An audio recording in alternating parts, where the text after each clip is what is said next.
Imaginez un endroit où les géants des mers viennent au mourir. Des paquebots de luxe qui ont transporté des milliers de passagers. Des porte-avions militaires qui ont défendu des nations entières. Des pétroliers immenses, plus longs que 3 terrains de football mis bout à bout. Tous finissent au même endroit, dans un cimetière que très peu de gens connaissent, Monastamantad. Aujourd'hui, je vais vous emmener dans l'un des lieux les plus fascinants et troublants de notre planète. Un endroit où des navires valant des millions d'euros sont démontés pièce par pièce, à main nue. Un lieu où se mêlent le progrès industriel, la survie économique et des questions environnementales alarmantes. Restez avec moi, car ce que vous allez découvrir va changer votre façon de regarder les océans pour toujours. Permettez-moi de vous poser une question simple. Que devient un navire quand il ne peut plus naviguer ? Après 20, 30 ou 40 ans de service, ces mastodontes d'acier arrivent en fin de vie. Leurs moteurs sont usés, leur coque est corrodée par le sel marin, et les réparations coûtent trop cher pour être rentables. Ces navires ne peuvent pas simplement être abandonnés dans un port. Ils occupent pas trop d'espace et représentent un danger pour l'environnement. Alors, où vont-ils ? La réponse est surprenante. Ils sont envoyés dans des cimetières de navires, appelés aussi chantiers de démolition navale. Et le plus grand de tous ces cimetières se trouve sur une plage de 8 km de long, à Chittagong, au Bangladesh. Chittagong n'est pas une décharge ordinaire. C'est un véritable théâtre industriel à ciel ouvert. Imaginez une plage où, à marée haute, d'énormes navires viennent s'échouer volontairement sur le sable. À marée basse, des milliers d'ouvriers se mettent au travail. Armés de chalumeaux, de marteaux et d'outils rudimentaires, ils découpent ces géants d'acier, morceau par morceau. Cette industrie existe depuis des décennies. Elle emploie près de 200 000 personnes au Bangladesh seulement. Ces hommes, souvent très jeunes, travaillent dans des conditions extrêmement difficiles. Leur mission ? Récupérer chaque gramme de métal, chaque câble électrique, chaque morceau réutilisable de ces navires condamnés. Mais pourquoi le Bangladesh ? Pourquoi pas l'Europe ou l'Amérique du Nord, où les normes de sécurité sont plus strictes ? La vérité est gênante. Ces navires sont envoyés dans des pays comme le Bangladesh, l'Inde et le Pakistan parce que la démolition y coûte beaucoup moins cher. Les armateurs évitent ainsi les réglementations environnementales strictes des pays développés. En Europe, démolir un grand navire peut coûter plusieurs millions d'euros. Au Bangladesh, les propriétaires sont même payés pour se débarrasser de leurs vieux bateaux, car le métal récupéré a une grande valeur.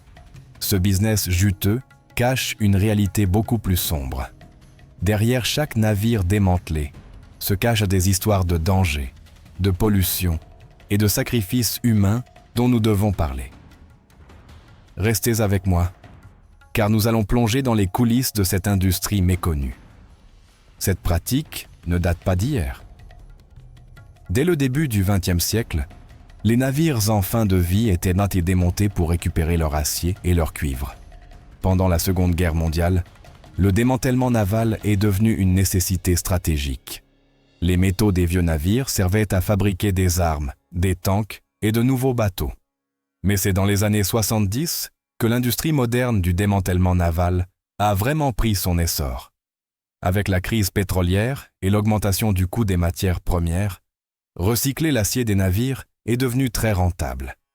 Les pays asiatiques, en pleine croissance industrielle, avaient besoin de métal bon marché. Les chantiers de démolition se sont alors multipliés en Inde, au Pakistan et au Bangladesh. Plusieurs raisons expliquent cette concentration en Asie du Sud. Premièrement, ces pays possèdent de longues côtes avec des plages en pente douce, idéales pour échouer les navires à marée haute. Deuxièmement, la main-d'œuvre y est abondante et peu coûteuse. Troisièmement, les réglementations environnementales et de sécurité y sont beaucoup plus souples qu'en Occident. Un ouvrier dans un chantier de démolition au Bangladesh gagne entre 3 et 5 euros par jour. C'est peu. Mais dans un pays où le salaire moyen est très bas, ce travail représente une opportunité de survie pour des milliers de familles. laissez-moi vous expliquer comment un navire géant devient une montagne de ferraille. Tout commence lorsque le propriétaire du navire décide qu'il n'est plus rentable. Il contacte alors des courtiers spécialisés qui organisent la vente au chantier de démolition. Le navire effectue un dernier voyage, appelé dernier voyage vers la casse. Il traverse parfois des milliers de kilomètres, avec un équipage réduit au minimum jusqu'à atteindre la plage de Chittagong, d'Alang en Inde, ou de Gadani au Pakistan. À marée haute, le capitaine pousse les moteurs à fond et dirige le navire droit vers la plage. Le but est de l'échouer le plus haut possible sur le sable. C'est un moment spectaculaire et risqué. Une fois le navire échoué, il ne bougera plus jamais. Puis commence le vrai travail. Des équipes d'ouvriers montent à bord avec des chalumeaux à gaz. Ils commencent par découper les superstructures, puis descendent progressivement vers la coque. Chaque pièce découpée est descendue à terre, triée, puis vendue. Vous seriez surpris de voir tout ce qui peut être récupéré d'un navire. L'acier, bien sûr, représente l'essentiel. Il est fondu dans des hauts fourneaux locaux et transformé en barres de construction utilisées dans toute l'Asie. Mais on récupère aussi les moteurs, les câbles électriques en cuivre, les générateurs, les meubles, la vaisselle et même les hublots. Dans certains chantiers, on peut acheter des portes de cabine, des miroirs, des chaises de pont. Ces objets se retrouvent dans des maisons, des restaurants ou des hôtels. Rien n'est gaspillé. Un navire de croisière peut contenir des centaines de téléviseurs, des milliers de draps, des tonnes de bois précieux. Tout est revendu. Avant de continuer, j'aimerais vous demander une petite faveur. Si vous appréciez ce contenu et que vous souhaitez en apprendre davantage sur des sujets fascinants comme celui-ci, je vous invite à vous abonner à cette chaîne. Cliquez sur le bouton d'abonnement juste en dessous de cette vidéo et activez la cloche de notification pour ne rien manquer. Votre soutien m'aide énormément à continuer à produire ces enquêtes approfondies. Merci infiniment et reprenons notre exploration de ces cimetières de navires. Maintenant, parlons de ceux qui font ce travail titanesque. Les ouvriers des chantiers de démolition navale sont souvent des hommes très jeunes, parfois des adolescents. Beaucoup viennent de régions rurales pauvres, attirés par la promesse d'un emploi et d'un salaire régulier. Leur journée de travail commence tôt, souvent avant le lever du soleil, et se termine au coucher du soleil. Ils travaillent 6 jours par semaine, parfois 7. Les conditions sont épuisantes. La chaleur sur la plage peut atteindre 40 degrés Celsius. Le bruit des chalumeaux et des marteaux est assourdissant. Les fumées toxiques des métaux coupés envahissent l'air. Cette industrie est l'une des plus dangereuses au monde. Chaque année, des dizaines d'ouvriers perdent la vie dans des accidents. Les explosions de gaz, les chutes de pièces métalliques lourdes, les incendies et les effondrements de structures sont courants. Beaucoup d'ouvriers ne portent aucun équipement de protection. Pas de casque, pas de gants renforcés, pas de masque respiratoire. Ils travaillent souvent pieds nus ou avec de simples sandales. Les brûlures, les coupures profondes et les fractures sont monnaie courante. Mais les dangers ne sont pas seulement physiques. Les navires contiennent des substances extrêmement toxiques, amiante, P, CB, huile lourde, peintures au plomb. Lorsque ces matériaux sont découpés, ils libèrent des particules dans l'air. Les ouvriers les inhalent sans protection. Les conséquences sur leur santé sont dramatiques. Maladies respiratoires, cancers, problèmes neurologiques. Des journalistes et des organisations humanitaires ont recueilli des témoignages bouleversants. Un ouvrier de 25 ans racontait qu'il avait vu 3 de ses collègues mourir en 2 ans. Un autre expliquait qu'il toussait du sang chaque matin à cause de l'amiante, mais qu'il ne pouvait pas quitter ce travail car sa famille dépendait de son salaire. Ces hommes savent que leur travail est dangereux. Mais dans des pays où le chômage est élevé et où les alternatives sont rares, ils n'ont pas vraiment le choix. Pour eux, c'est une question de survie. Des organisations internationales, comme l'Organisation internationale du travail et Greenpeace, tentent depuis des années d'améliorer les conditions dans ces chantiers. Certains progrès ont été réalisés. Des réglementations ont été adoptées dans plusieurs pays. Certains chantiers ont commencé à fournir des équipements de protection et à former leurs ouvriers. Mais la réalité sur le terrain reste souvent très éloignée des promesses officielles. Les contrôles sont rares. Les amendes sont faibles. Et tant que la demande mondiale de métal recyclé restera forte, cette industrie continuera de prospérer dans les mêmes conditions. Les conséquences environnementales de cette industrie sont tout aussi alarmantes que les conditions de travail. Lorsqu'un navire est démantelé sur une plage, des milliers de litres d'huile, de carburant et de produits chimiques se déversent directement dans le sable et dans l'océan. Les plages de Chittagong, autrefois magnifiques, sont aujourd'hui recouvertes d'une épaisse couche de pollution. Le sable est noir de mazout. L'eau de mer, qui devrait être claire, est souvent couverte d'une pellicule irisée de pétrole. Les poissons et les crustacés meurent par milliers. Les écosystèmes marins sont détruits. Les navires construits avant les années 2000 contiennent souvent de l'amiante, utilisé pour l'isolation. Lorsque ce matériau est découpé, des fibres microscopiques se dispersent dans l'air et dans l'eau. Ces fibres sont cancérigènes. Elles peuvent rester dans l'environnement pendant des décennies.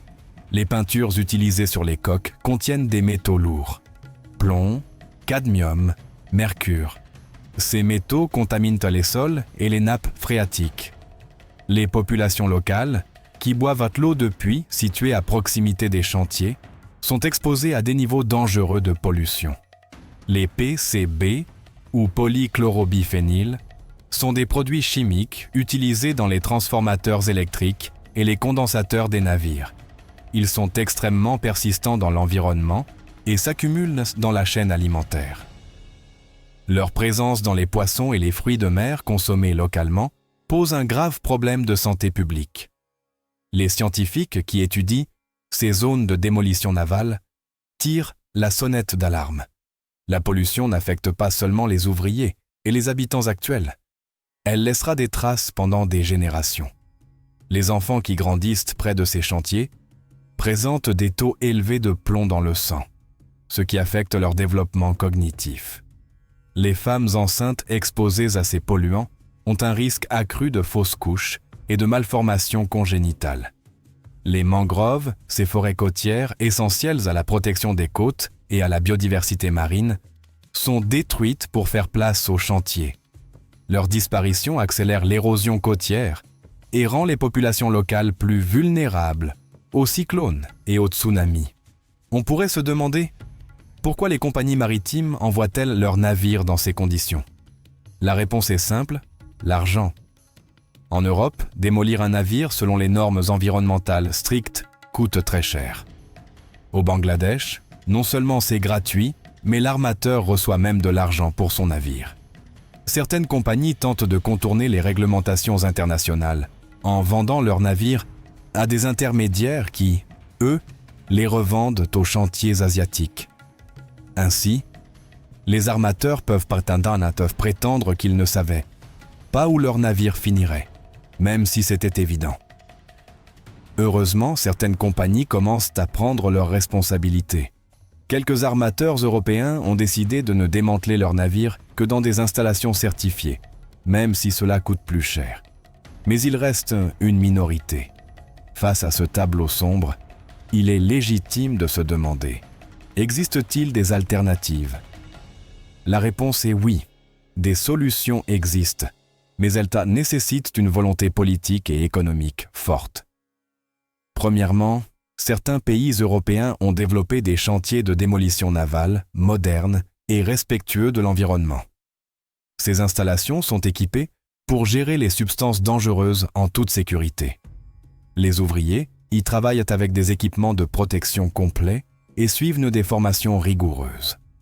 En Belgique, aux Pays-Bas et au Danemark, des entreprises spécialisées démontent des navires dans des bassins sécurisés. Tous les fluides sont pompés avant le démantèlement. L'amiante est retirée par des équipes qualifiées. Les métaux lourds sont traités dans des centres spécialisés. Rien n'est rejeté dans l'environnement. Bien sûr, ces méthodes coûtent beaucoup plus cher. Démanteler un grand navire en Europe peut coûter 5 à 10 fois plus qu'en Asie. Mais ce coût reflète la vraie valeur d'un démantèlement responsable. Il prend en compte la santé des travailleurs, la protection de l'environnement et le traitement approprié des déchets dangereux.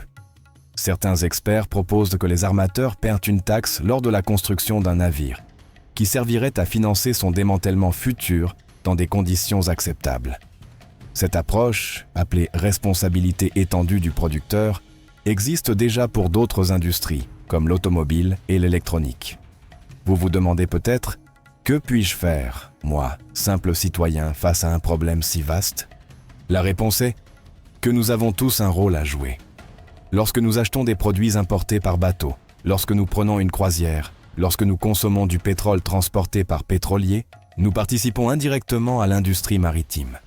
En tant que consommateurs, nous pouvons exiger plus de transparence et de responsabilité de la part des compagnies maritimes. Certaines organisations publient des listes de compagnies responsables qui démantèlent leurs navires dans des conditions acceptables.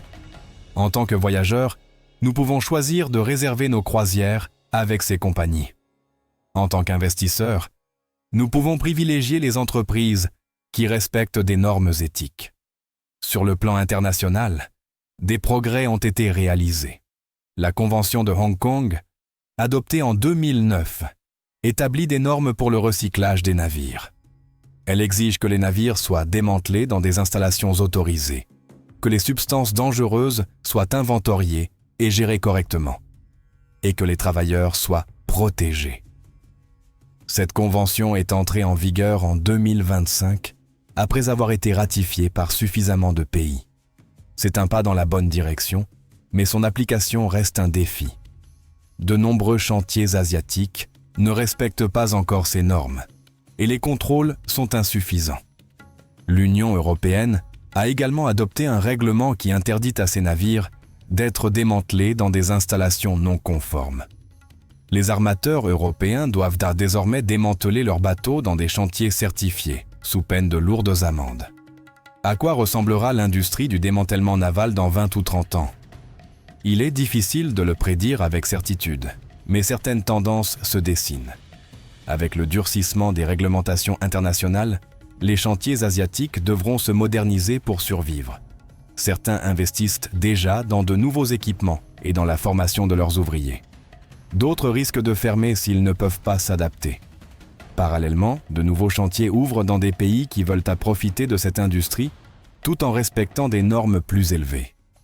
La Turquie, par exemple, développe des installations modernes qui attirent donc des armateurs européens. La technologie jouera également un rôle. Des robots et des machines automatisées pourraient un jour remplacer les ouvriers dans les tâches les plus dangereuses. Des techniques de découpe plus propres, utilisant des jets d'eau haute pression plutôt que des chalumeaux, pourraient réduire les émissions toxiques.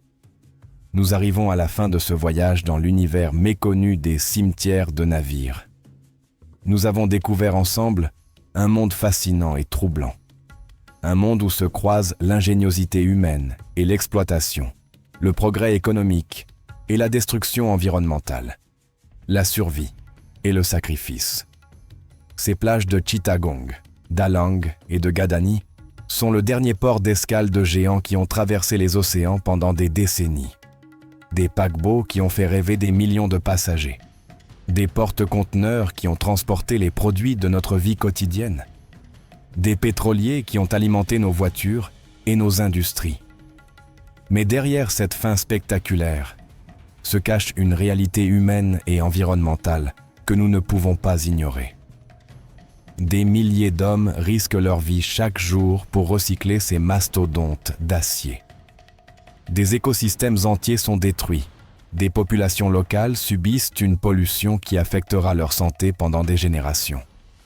Pourtant, je ne veux pas terminer cette vidéo sur une note purement pessimiste. Des solutions existent. Des progrès sont réalisés. Des voix s'élèvent pour exiger un changement. Chaque fois qu'un armateur décide de démanteler son navire dans un chantier responsable, c'est une victoire. Chaque fois qu'un ouvrier reçoit un casque et une formation à la sécurité, c'est un progrès. Chaque fois qu'un pays renforce ses réglementations environnementales, c'est un pas dans la bonne direction. Le changement est possible, mais il nécessite la volonté de tous.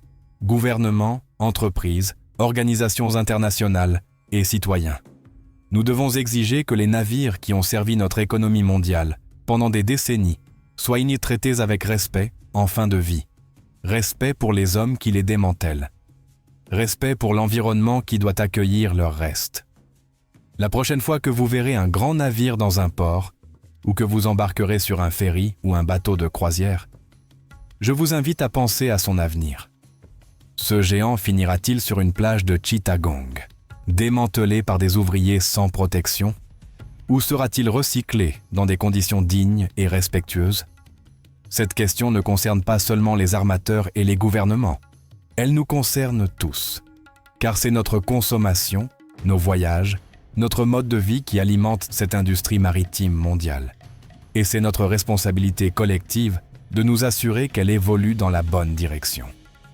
Avant de nous quitter, j'aimerais vous remercier d'avoir regardé cette vidéo jusqu'au bout.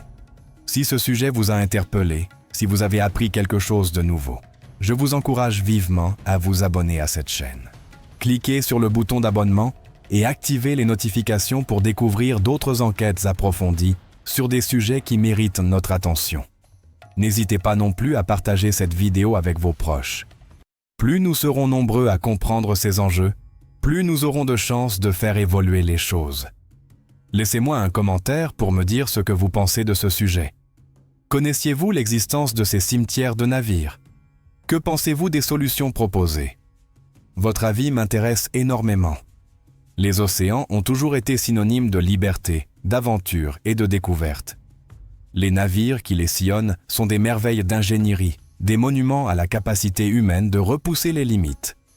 Mais tout navire, même le plus majestueux, a une fin. Et la façon dont nous gérons cette fin en dit long sur nos valeurs et nos priorités en tant que société mondiale. Les cimetières de navires de Chittagong, d'Alang et de Gadani sont à la fois des lieux de fin et de renaissance. La fin de géants des mers. La renaissance de leur acier en de nouvelles structures. Mais cette renaissance ne devrait jamais se faire au prix de vies humaines et de la destruction de notre environnement. J'espère que cette vidéo vous aura ouvert les yeux sur une réalité peu connue, mais essentielle. Ensemble, nous pouvons contribuer à un monde où le progrès économique et le respect de l'humain et de la nature ne sont pas incompatibles. Merci de votre attention, prenez soin de vous et à très bientôt pour une nouvelle exploration de notre monde fascinant.